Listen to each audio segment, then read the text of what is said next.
Shalom Bapak Ibu dan Saudara-saudari yang dikasihi oleh Tuhan kita, Yesus Kristus.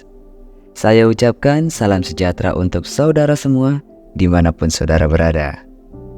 Damai dan sukacita dari Roh Kudus senantiasa melimpah di dalam hati dan kehidupan saudara semua. Dan pada hari ini, sebelum kita masuk ke dalam khatam pembacaan Alkitab, saya mengajak saudara semua untuk berdoa. Ya Allah, Bapa kami yang di sorga, Bapa dalam nama Tuhan Yesus Kristus, Tuhan yang senantiasa bersama kami di dalam kondisi apapun.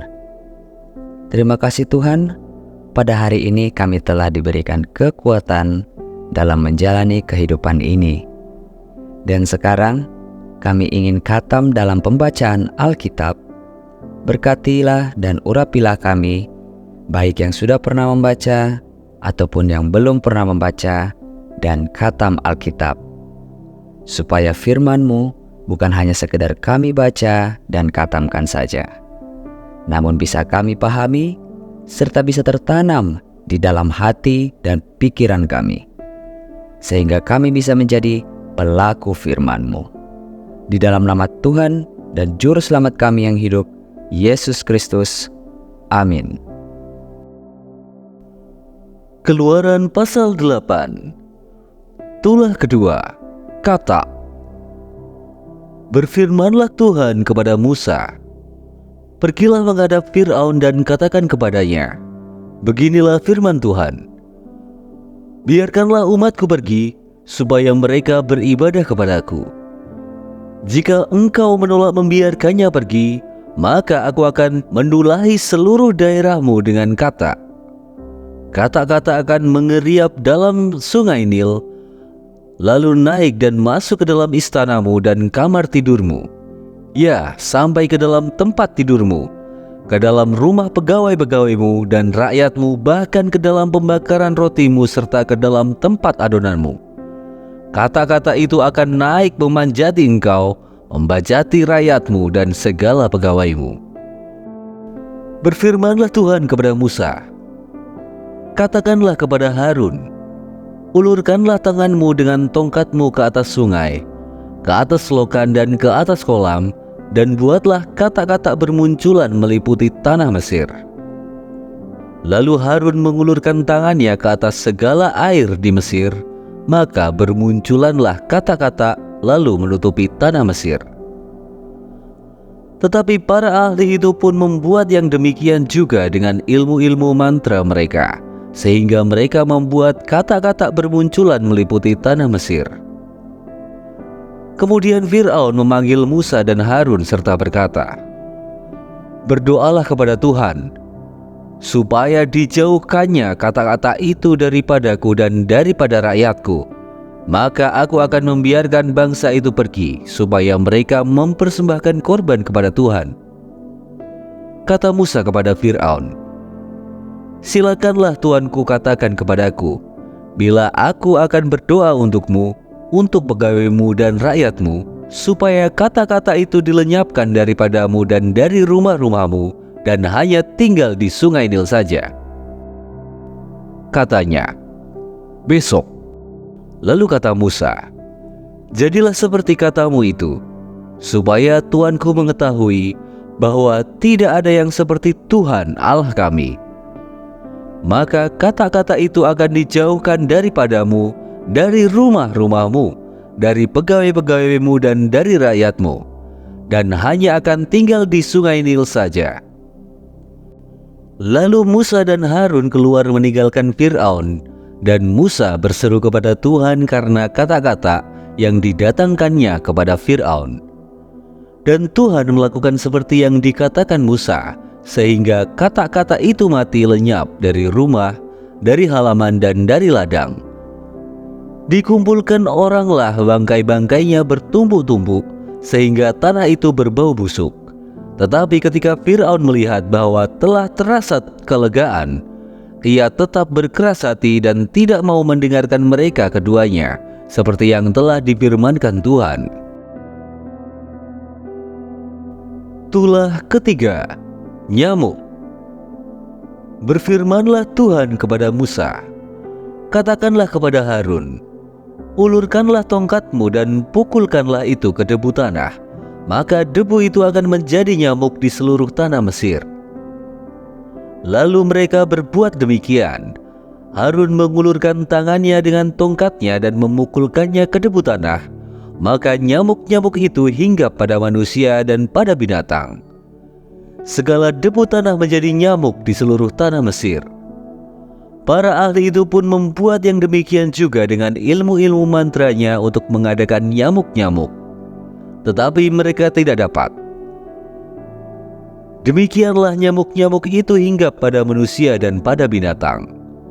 Lalu berkatalah para ahli itu kepada Fir'aun, inilah tangan Allah.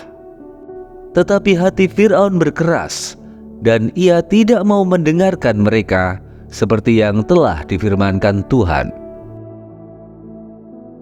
Tulah keempat, lalat pikat. Berfirmanlah Tuhan kepada Musa, bangunlah pagi-pagi dan berdirilah menantikan Fir'aun pada waktu biasanya ia keluar ke sungai, dan katakanlah kepadanya, beginilah firman Tuhan, biarkanlah umatku pergi supaya mereka beribadah kepadaku. Sebab jika engkau tidak membiarkan umatku itu pergi, maka aku akan melepaskan pikat terhadap engkau, terhadap pegawai-pegawaimu, rakyatmu dan rumah-rumahmu, sehingga rumah-rumah orang Mesir, bahkan tanah di mana mereka berdiri akan penuh dengan pikat. Tetapi pada hari itu, aku akan mengecualikan tanah Goshen, di mana umatku tinggal, sehingga di sana tidak ada terdapat pikat, supaya engkau mengetahui bahwa aku, Tuhan, ada di negeri ini. Sebab aku akan mengadakan perbedaan antara umatku dan bangsamu. Besok tanda mukjizat ini akan terjadi. Tuhan berbuat demikian, maka datanglah banyak-banyak pikat ke dalam istana Fir'aun dan ke dalam rumah pegawai-pegawainya dan ke seluruh tanah Mesir. Negeri itu menderita karena pikat itu. Lalu Fir'aun memanggil Musa dan Harun serta berkata, pergilah persembahkanlah korban kepada Allahmu di negeri ini. Tetapi Musa berkata, tidak mungkin kami berbuat demikian, sebab korban yang akan kami persembahkan kepada Tuhan Allah kami adalah kekejian bagi orang Mesir. Apabila kami mempersembahkan korban yang menjadi kekejian bagi orang Mesir itu di depan mata mereka, tidakkah mereka akan melempari kami dengan batu? Kami harus pergi ke padang gurun 3 hari perjalanan jauhnya untuk mempersembahkan korban kepada Tuhan Allah kami, seperti yang difirmankannya kepada kami. Lalu kata Fir'aun, baik, aku akan membiarkan kamu pergi untuk mempersembahkan korban kepada Tuhan Allahmu di padang gurun. Hanya janganlah kamu pergi terlalu jauh. Berdoalah untuk aku. Lalu kata Musa, sekarang aku keluar meninggalkan tuanku dan akan berdoa kepada Tuhan. Maka pikat itu akan dijauhkan besok dari Fir'aun, dari pegawai-pegawainya dan rakyatnya. Hanya janganlah Fir'aun berlagu curang lagi dengan tidak membiarkan bangsa itu pergi untuk mempersembahkan korban kepada Tuhan. Sesudah itu keluarlah Musa meninggalkan Fir'aun, lalu berdoa kepada Tuhan. Dan Tuhan membuat seperti yang dikatakan Musa. Pikat itu dijauhkannya dari Fir'aun, dari pegawai-pegawainya dan rakyatnya. Seekor pun tidak ada yang tinggal. Tetapi sekali ini pun Fir'aun tetap berkeras hati. Ia tidak membiarkan bangsa itu pergi. Proses khatam pembacaan Alkitab hari ini sudah selesai. Untuk mengakhiri proses khatam pembacaan Alkitab hari ini, mari kita berdoa. Ya Allah, Bapa kami yang di sorga, terima kasih karena Engkau telah menyertai kami di dalam proses khatam pembacaan Alkitab hari ini. Dan biarlah Roh Kudus senantiasa bekerja mengurapi kami, sehingga proses pada hari ini bisa tertanam dan menjadi kebiasaan di dalam hati kami masing-masing. Dan sekarang kami ingin melanjutkan kegiatan kami ya Tuhan. Kami mohon, sertailah dan berkatilah kami dalam kesehatan dan juga kebutuhan kami masing-masing. Di dalam nama Tuhan dan Juru Selamat kami yang hidup, Yesus Kristus. Amin. Terima kasih Bapak, Ibu, dan saudara-saudari yang telah mengikuti proses khatam pembacaan Alkitab hari ini. Sampai bertemu lagi di episode berikutnya. Tuhan Yesus memberkati kita semua.